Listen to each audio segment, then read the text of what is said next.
오늘은 마태복음 1장 18절로 25절까지 말씀을 가지고 임마누엘 예수님이라는 제목으로 함께 말씀을 나누도록 하겠습니다. 함께 따라 하실까요? 임마누엘 예수님. 미국에서 어떤 교수님이 그 대학교 학생 40명, 자기 클래스를 듣는 40명의 학생들에게 크리스마스라는 단어를 주면서 이 크리스마스 하면 생각나는 것이 무엇입니까? 라고 하나씩 적으라고 숙제를 내줬습니다. 그랬더니 많은 학생들이 클래스에서 크리스마스 트리, 산타클로스, 선물, 캐롤, 카드라고 대답하였죠. 왜 미국에서 크리스마스 트리가 유명하냐 하면 미국은 크리스마스 시즌이 되면 전 방송이 락펠러 센터에 큰 소나무, 수십 미터가 되는 소나무를 산에서부터 잘라와서 헬기로 공수해 와서 그것을 세우고 그것에 장식을 하고 점등식을 하는 것을 생중계할 정도로 굉장히 유명하기 때문입니다. 실제로 이렇게 많은 대답을 하였지만 원래 성탄절의 의미인 예수님의 생일이라고 적은 학생이 단 한 명도 없었다고 합니다. 사실 여러분 세계에서요 1년 중에 가장 교통사고가 많이 나는 때가 언제인지 아십니까? 바로 크리스마스입니다. 1년 중 절도, 강도 등 범죄가 가장 많이 일어나는 시즌도 크리스마스 홀리데이 시즌이라는 것이죠. 그만큼 세상에서는 크리스마스가 예수님의 탄생과는 아무런 상관이 없고 그저 신나게 먹고 마시고 즐기는 휴일이라는 의미가 매우 강합니다.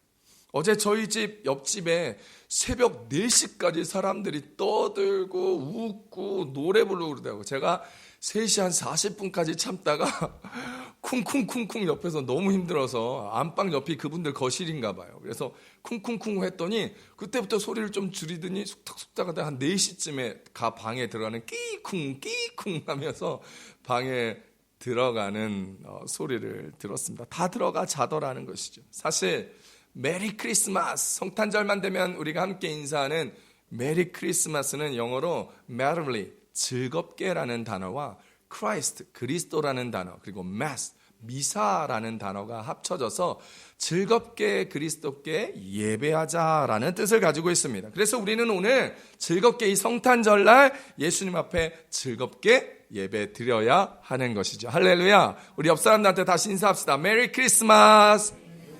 한국말로 즐겁게 예수님 앞에 예배 드립시다.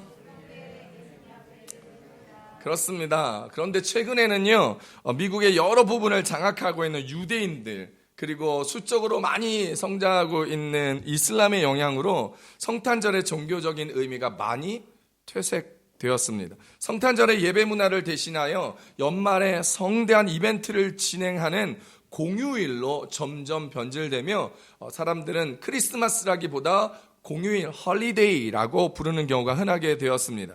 그리고 미국에서는 메리 크리스마스를 쓰지 못하게 하는 법안도 발의되었습니다. 왜냐하면 특정 종교를 위한 날이 미국을 구성하고 있는 여러 인종과 종교와 문화에 해를 끼친다는 이유로 미국에서는 유력 종족이죠. 유대인들과 타 종교인들을 배려한다라는 측면에서 메리 크리스마스라는 성탄절 인사보다는 해피 홀리데이라는 인사로 지금 굉장히 많이 바뀌고 사용되고 있다는 것입니다. 이러한 영향이 영국, 프랑스를 중심으로 한 유럽 내에서도 굉장히 강하게 일어나고 있지요. 그래서 종교인들이 메리 크리스마스라는 것을 말하기가 참 어려워진 상황이라는 것입니다. 사랑하는 성도 여러분, 세상이 아무리 먹고 마시고 즐기는 가치관에서 하나님과 예수님을 배제하고 그저 오늘을 즐겁게 살아가는 날로 성탄절을 보내고 있는 날일지라도 오늘 하나님을 믿고 예수님을 우리의 구주로 믿는 저와 여러분 그리스도인들은 오늘 매우 특별한 날로 여기며 즐겁고 기쁘게 예수님을 예배하며 온 마음과 전심으로 하나님을 경배할 수 있기를 우리 주 예수님의 이름으로 축복합니다. 성경을 읽을 때면 가끔 기적적으로 일어난 출생에 대한 이야기들을 우리는 봅니다. 아마 가장 먼저 기적적인 출생을 경험한 부부가 있다면 아마 아브라함과 사라일 것입니다. 이들 부부는 둘 다 100세에 이르는 노령의 몸을 가지고 있었고 그때까지도 아이가 없었습니다. 100세 가까이가 되는 그 나이 때 이미 여자의 구실을 못하게 되고 남자의 구실을 못하게 되는 상황까지 왔을 때 인간적으로는 이제 자녀를 가질 가능성이 전혀 없다고 볼 수 있었습니다. 사라가 경수가 끊겼다 이야기했죠. 그 말은 폐경이 되어 난자를 생산할 수 없었습니다. 그러나 하나님께서는 기적적으로 사라의 태를 여시고 이삭이라는 귀하고 복된 아들을 그 가정 가운데 주시며 하나님의 역사를 이어가셨습니다. 그 밖에 우리가 잘 알고 있는 위대한 지도자였던 삼손, 사무엘 이런 사람들도 비슷한 출생의 배경을 가지고 있습니다. 그들은 하나같이 그들의 부모가 오랫동안 자녀를 낳지 못해 고민하다 하나님의 특별한 은혜와 은총으로 말미암아 은혜의 역사로 이 땅에 태어난 인물이라고 성경은 우리 가운데 말하고 있습니다. 신약으로 넘어와서도 가장 먼저 이 기적적인 출생을 경험했던 사람은 세례 요한이라 불리는 사람이었습니다. 세례 요한의 부모는 다 늙었습니다. 자연적으로 아이를 가질 수 없었습니다. 가능성이 참 희박했지요. 그러나 자녀를 달라고 계속하여 기도하고 있었습니다.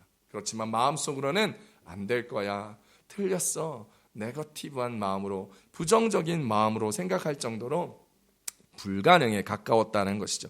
그런데 그때에도 하나님께서는 세례 요한을 아들로 주시겠다 약속하여 주셨고 그 약속대로 그 가정에 정말 옥동자가 순풍 태어났던 것입니다. 그래서 예수님의 길을 예비하는 위대한 선지자로서의 사명을 감당할 수 있게 된 것이죠.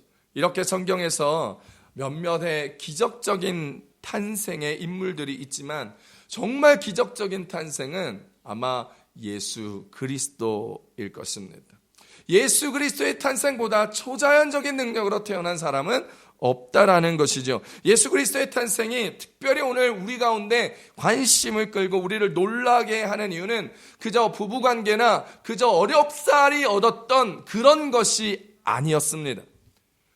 처녀의 몸에서 잉태된 동정녀 마리아, 그 동정녀 마리아에게서 태어난 성령으로 말미암아 잉태된 아이가 생겨나게 되었고 그 아이가 진짜로 이 땅에 태어난 것이다라는 것이죠. 초자연적인 역사의 사실은 예수님이 탄생하시기 한 600여 년 전에 이사야 선지자를 통하여 우리에게 이미 예언되어졌습니다. 함께 보실까요? 이사야서 9장 6절로 7절까지 말씀입니다. 함께 읽습니다. 시작. 이는 한 아이가 우리에게 낳고 한 아들을 우리에게 주신 바 되었는데 그의 어깨에는 정사를 메었고 그의 이름은 기묘자라 모사라 전능하신 하나님이라 영존하시는 아버지라 평강의 왕이라 할 것임이라. 그 정사와 평강이 더함이 무궁하며 또 다윗의 왕자와 그의 나라에 군림하여 그 나라를 굳게 세우고 지금 이후로 영원히 정의와 공의를 그것을 보존하실 것이라. 만군의 여호와의 열심히 이를 이루시리라. 아멘. 한 아이의 탄생을 600년 전에 예언한 이사야 선지자서.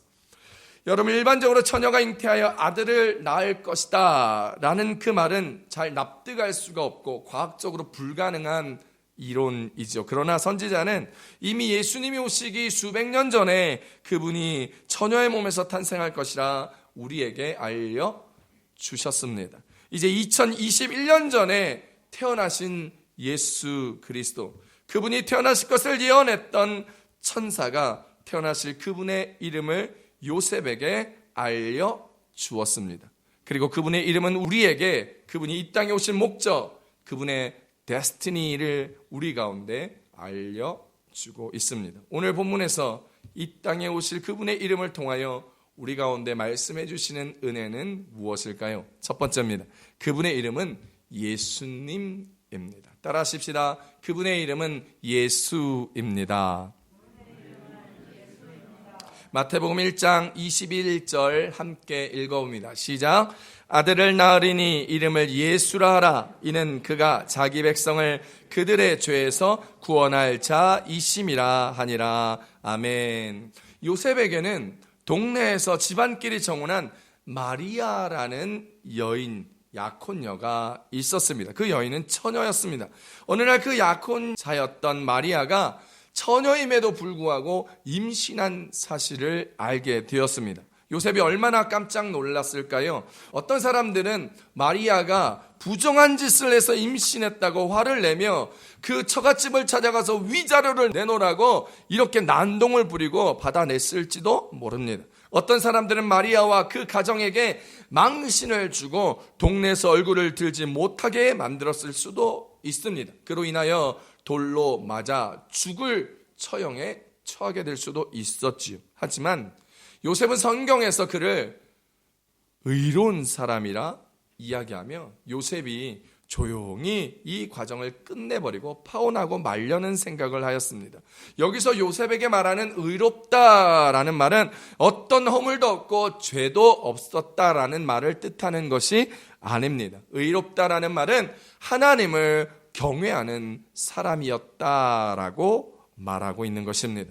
요셉이 하나님을 경외하는 사람이었기 때문에 자기와 상관없이 임신한 부정한 여인을 아내로 맞이할 수가 없었을 것이고, 그 사실을 드러내서 파혼의 이유를 설명하게 된다면 마리아와 그 가문이 공경에 처해질 것이 분명하였기 때문에 이것을 어떻게 해야 할지 많이 고민하였을 것입니다. 그런데 그때에 천사가 요셉의 꿈에 나타나 마리아가 임신한 것은 다른 남자와 부정한 잠자리를 통하여 잉태하고 아이를 가진 것이 아니다라고 말하였습니다. 다른 남자와의 부정함으로 인한 임신이 아니라 처녀의 몸으로 하나님의 영이신 성령의 능력으로 잉태된 것이니 그 아내와 어떻게 헤어져야 하는지의 방법을 고민하지 말라고 요셉에게 이야기하며 그 마리아를 너의 아내로 맞이하라 지시하였습니다. 사랑하는 성도 여러분, 마리아가 어떤 남자와도 상관없이 성령으로 혼자 임신했다는 것을 천사가 말하였습니다. 여러분, 이것을 들었던 요셉이 이해할 수 있었을까요? 여러분은 혹시 여러분에게 이런 과정이 생긴다면, 내 아내가 나와 상관없이 아이를 가졌더라면, 내 딸이 아무런 상관없이 아이를 가졌더라면, 이것이 천사가 나타나 우리 가운데 이야기한다 할지라도 이해가 잘 되시겠냐는 것입니다. 다 받아들일 수 있으시겠어요? 모든 상황을? 어렵겠지요. 쉽지 않을 것입니다. 아마 요셉도 이해할 수 없었고 받아들이기도 쉽지 않았을 것 같습니다. 그런데 요셉은 이해하지 못하면서도 하나님의 말씀에 순종하여 마리아를 아내로 맞아들입니다. 이것이 믿음입니다. 다 이해되고 내게 유익이 있는 것을 순종한다면 하나님을 경외하는 마음 없이도 따를 수 있다라는 것입니다. 이해할 수 없고 내게 이득인커녕 손해가 되고 내가 희생해야 되는 상황에서도 하나님의 뜻을 순종하는 것, 그것이 믿음인 것입니다.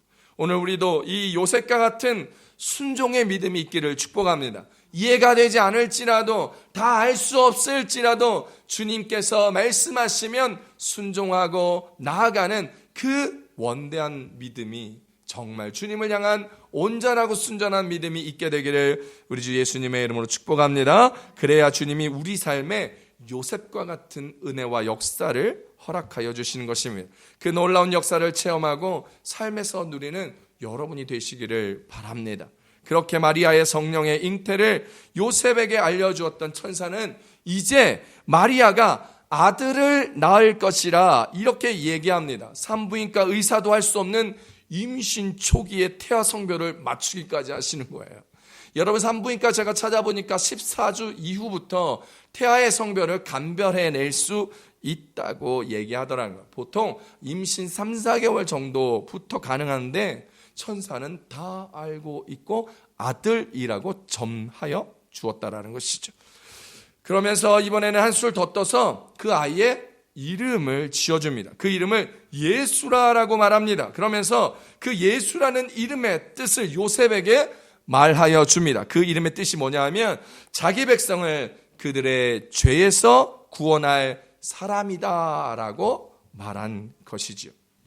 예수라는 이름은요, 이 유대 사회에서 매우 흔하였던 이름입니다. 예수라는 이름은 구원자, 그 구원자라는 뜻을 가진 히브리어 여호수아의 헬라어 이름입니다. 여호수아, 우리 너무 잘 알죠?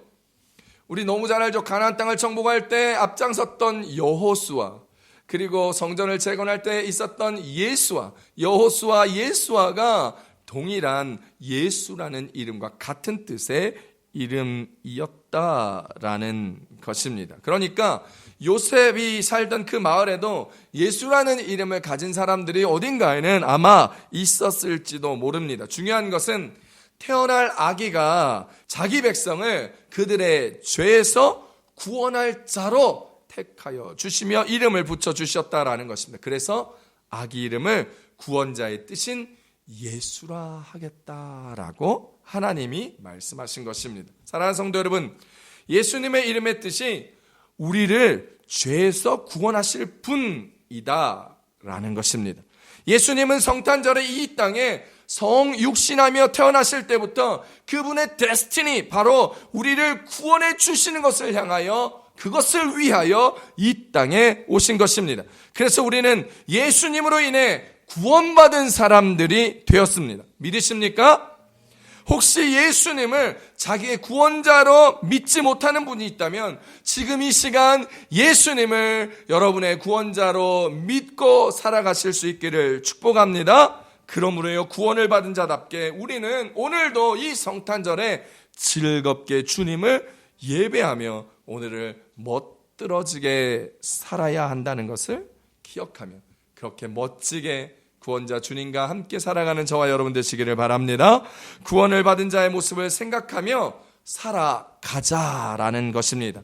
이 성탄절에 구원받은 자의 모습을 보이며 살자라는 것입니다. 유혹에 넘어가고 죄에 빠져 살면서 어쩔 수 없었다라는 등의 핑계, 변명 같은 걸 늘어나오며 여전히 그렇게 세상 가운데, 죄 가운데 살지 마시고 유혹에 빠지지 않도록, 죄에 넘어지지 않도록 우리의 삶에서 분투하며 몸부림치며 이 땅에 우리를 구원하시기 위하여, 우리를 위하여 죽으러 오신 예수님을 기억하며 그분에게 죄송하지 않게, 창피하고 부끄럽지 않게 살아가려고 몸부림치는 저와 여러분의 그리스도인의 모습으로 살아내는 우리들 되시기를 축복합니다.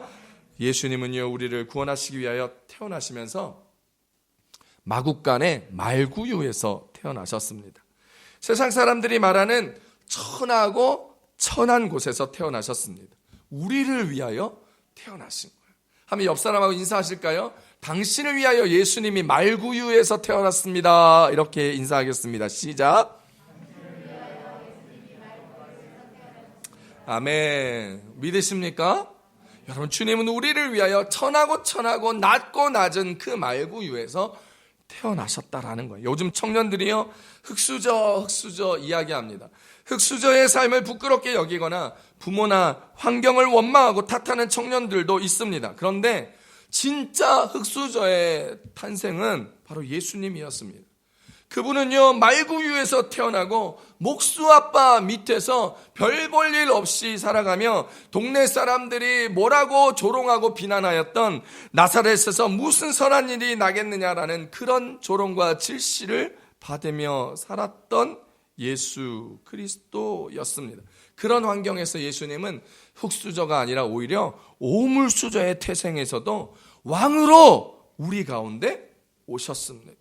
사람들이 로마의 핍박에서 해방시켜줄 메시아로 자신들을 떡으로 먹이고 입힐 왕으로 예수님을 인정하고 왕으로 모시기를 원할 정도였습니다. 사랑하는 성도 여러분, 우리를 구원하러 오신 예수님의 이름을 기억하시면서 오물수저의 모습에서 세상을 구원하신 십자가의 영광으로 살아갔던 예수님을 기억하시기를 바랍니다. 그 예수님을 기억하여 구원받은 우리의 오늘의 삶에 최선으로 살아가는 저와 여러분이 되시기를 축복합니다. 여러분이 흙수저라면 오물수저이신 예수님을 바라보고 위로를 얻으십시오. 그분의 영광의 자리에 함께 나아갈 수 있는 영광의 그리스도인이 됨으로써 이 성탄절 우리를 죄에서 구원하시기 위하여 오신 그분의 삶을 바라보며 함께 그리스도를 예배하며 경배하는 우리들의 성탄절을 맞이하시기를 우리 주 예수님의 이름으로 축복합니다. 축복합니다. 두 번째, 그분의 이름은 임마누엘입니다. 따라하십시다. 그분의 이름은 임마누엘입니다. 오늘 본문 마태복음 1장 23절 말씀입니다. 함께 봅니다. 시작.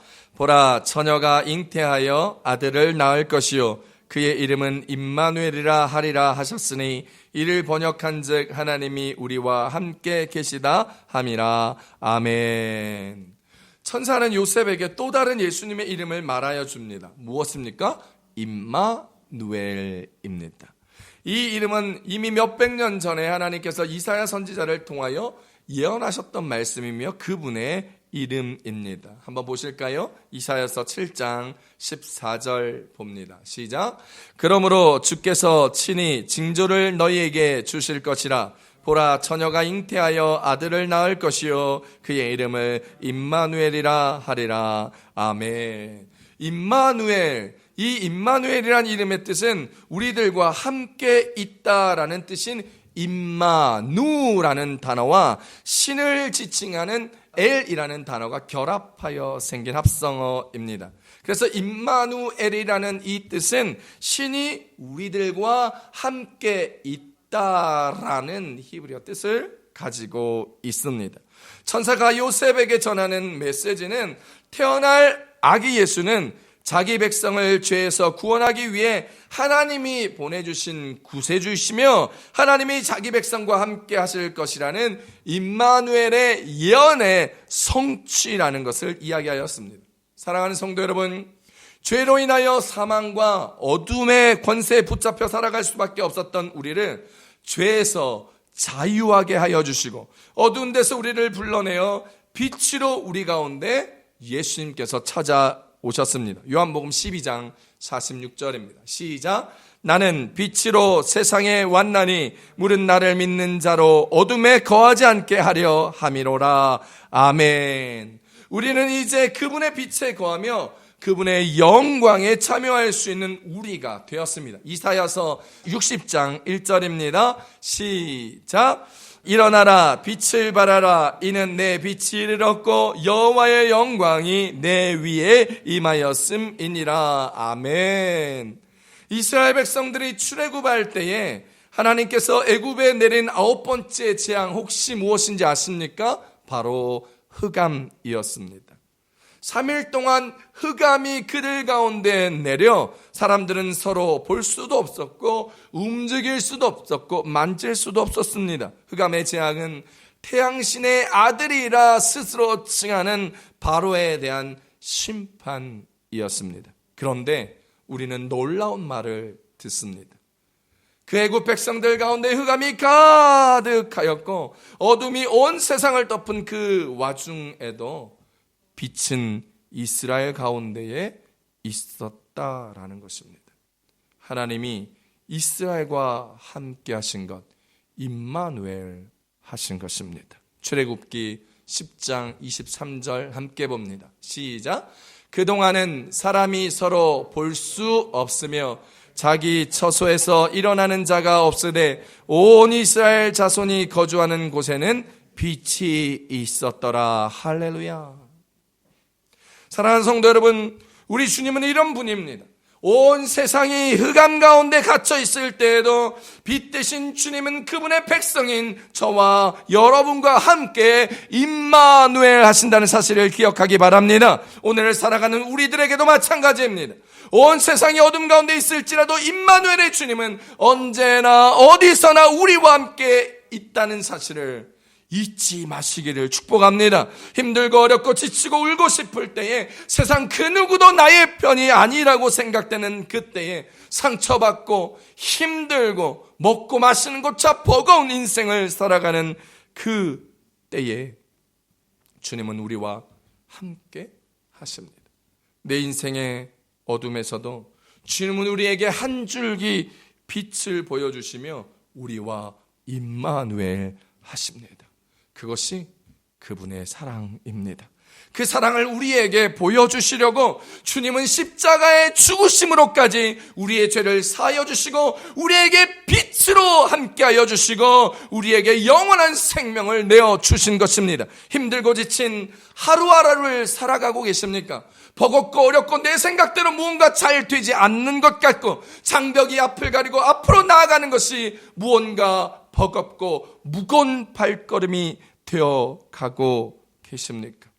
어두운 세상에 한 줄기 빛을 비추시는 주님과 동행하시고 그분의 십자가 사랑을 날마다 순간마다 느끼사 그렇게 살아가는 저와 여러분의 간증의 삶이 되시기를 축복합니다. 그 사랑을 위하여 우리는 예수님을 찬양하며 예배하여야 합니다.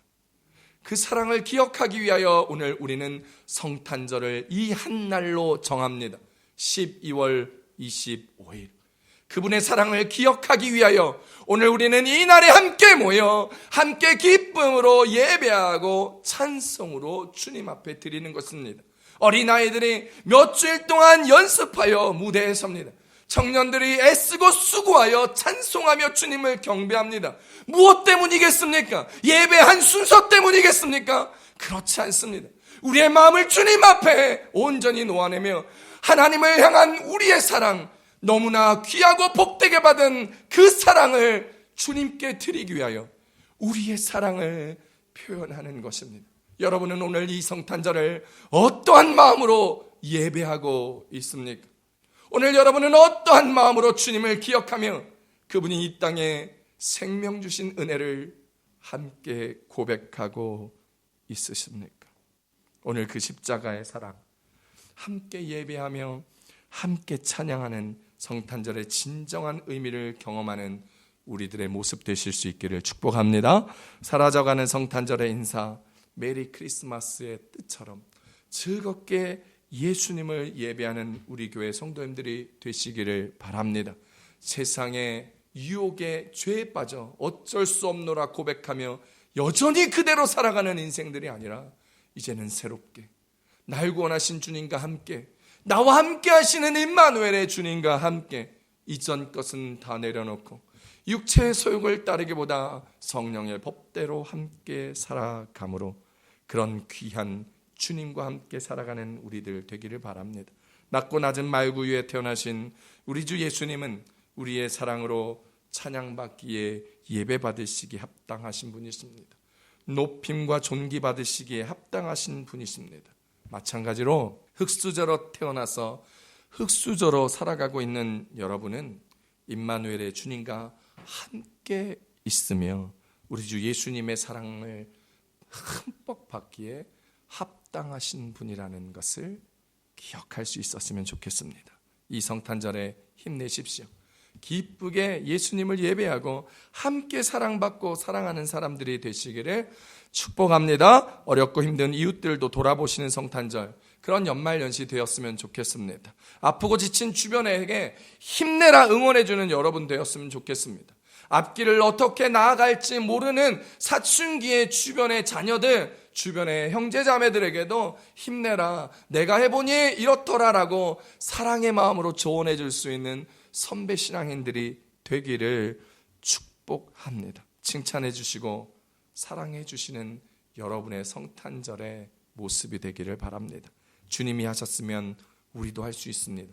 어떤 것은 주님보다 우리가 더 잘할 수도 있습니다. 해보십시오. 제 말이 아닙니다. 주님이 하신 말씀이십니다. 요한복음 14장 12절 함께 읽어봅니다. 시작. 내가 진실로 진실로 너희에게 이르노니 나를 믿는 자는 내가 하는 일을 그도 할 것이요 또한 그보다 큰 일도 하리니 이는 내가 아버지께로 감이라. 아멘. 오늘 우리를 죄에서 구원하시기 위하여 이 땅에 오신 주님, 우리와 함께 하시기 위하여 이 땅 가운데 오심으로 십자가의 죽으심으로 우리를 사랑하신 것을 보이셨던 그 주님의 사랑을 품고 서로 사랑하고 그리고 그 놀라운 은혜를 함께 누리며 서로를 응원하고 서로를 사랑하고 챙겨주고 위로하고 격려하며 함께 그렇게 주와 동행하는, 그리고 이웃과 살아가는 저와 여러분들이 되시기를 우리 주 예수님의 이름으로 축복합니다. 축복합니다. 우리 기도하겠습니다. 우리 기도하실 때